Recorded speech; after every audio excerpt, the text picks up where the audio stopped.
Akhirnya dia sembelih seluruh kudanya. Engkau yang telah membuat aku lalai daripada solatku kepada Rabbku. Kalau istri kita yang membuat kita lalai dari solat, itu kuda dunia yang harus kita sembelih. Sebagian istri, sebagian anak, musuh untuk kalian. Masuklah ke dalam kelompok hamba-hambaku. Makan ingat kajian, daripada kajian ingat makan.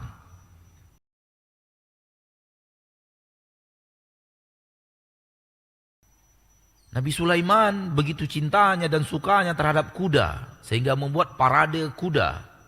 Karenanya lupa solat, terlambat solatnya. Akhirnya dia sembelih seluruh kudanya. Engkau yang telah membuat aku lalai daripada solatku kepada Rabbku. Kalau kita sembelihlah kuda-kuda dunia kita, kalau membuat kita lalai dari solat. Contoh kuda dunia yang membuat kita lalai dari sholat namanya gadget. Itu kuda dunia yang membuat kita lalai dari sholat.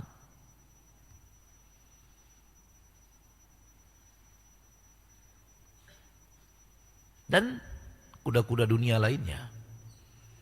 Film, TV, nongkrong.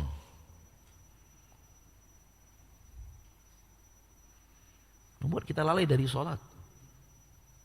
Ketawa ke TV.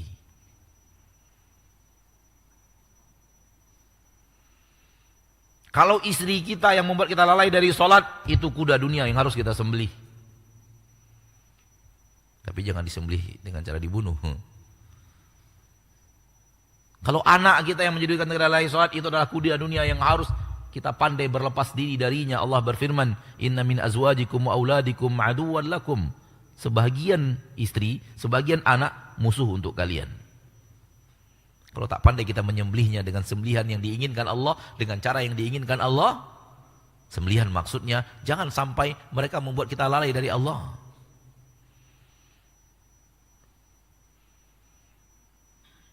Mau ke masjid saya, kata istrinya, jangan mas, saya masih butuh Anda di sini.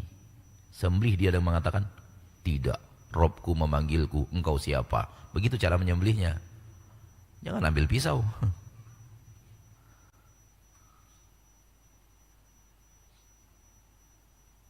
Anak kita nangis-nangis, minta baju.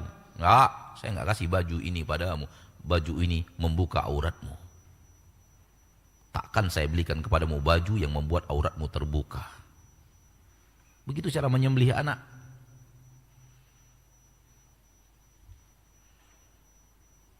Karena kalau kita belikan juga, kita yang disembelihnya.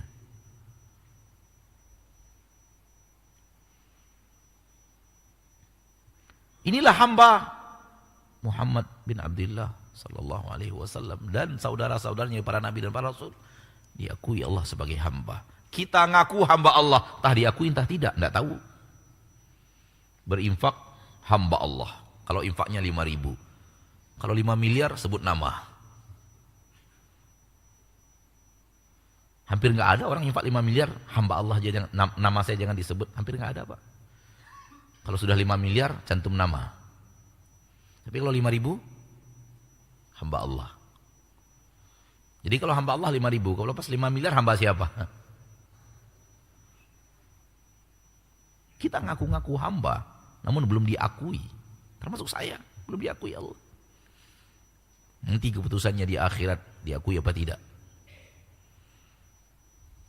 Karena yang akan masuk surga, semuanya hamba yang diakui. Fadkhuli fi ibadi wadkhuli jannati. Masuklah ke dalam kelompok hamba-hambaku. Kalau Nabi dan Rasul sudah jelas diakui hamba dari permukaan bumi. Para sahabat sudah diakui jelas hamba-hamba Allah di permukaan bumi. Gabunglah bersama mereka. Gabung bersama hamba-hambaku. Baru kemudian masuklah dalam surgaku. Karena surga Allah untuk hamba-hamba Allah. Maka pandailah menghambakan diri kepada Allah. Wahai hamba-hamba Allah. Jangan ngaku-ngaku hamba Allah. Perangaimu bukan perangai hamba Allah. Jelas?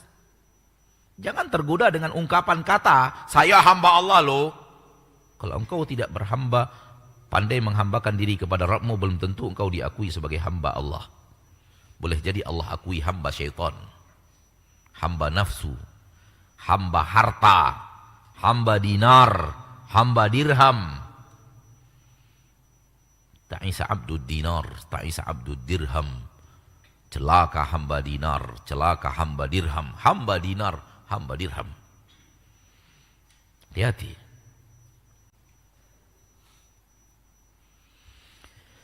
Ma'asyarul muslimin, ma'asyarul muslimat, mulai hari ini apabila kita kajian langsung live di tempat kita ini, maka seperti yang tadi kita dengarkan, 1 jam kajian, setelah istirahat 15-20 menit.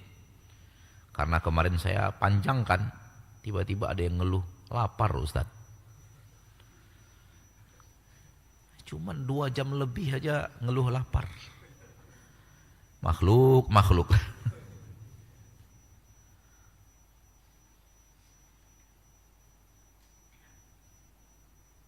Hati sebenarnya. Kalau antum puasa coba lihat. 13 jam tak ada ngeluh lapar. Ana cuma ambil 2 jam setengah lapar Ustaz. Tak disiapkan waktu untuk makan, kayak menzolimi antum pula ana. Ya sudahlah, buatkan kesempatan untuk makan. Jadi barang siapa yang besok tak bisa nahan lapar sampai jam 9, bawa sarapan dari rumah. Setelah 1 jam, kita cut, makanlah dulu supaya nggak lapar, lalu hadir lagi. Karena menurut ana lebih baik antum makan ingat kajian daripada kajian ingat makan.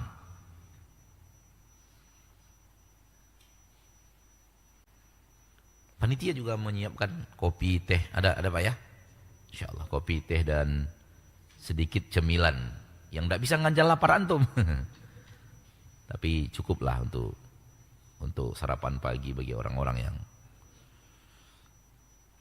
Tapi kalau antum sarapan paginya butuh nasi goreng gitu ya, mie goreng gitu, katupek gulai paku misalnya, nah itu siapkan dari rumah. Siapkan dari rumah, bawa ke sini. Berarti antum harus bangun dulu sholat tahajud. Setelah itu masak. Masukkan bekal, bawa ke sini. Ya mirip mirip anak TK pergi belajar ilmu gitu. Nah, pakai bekal gitu.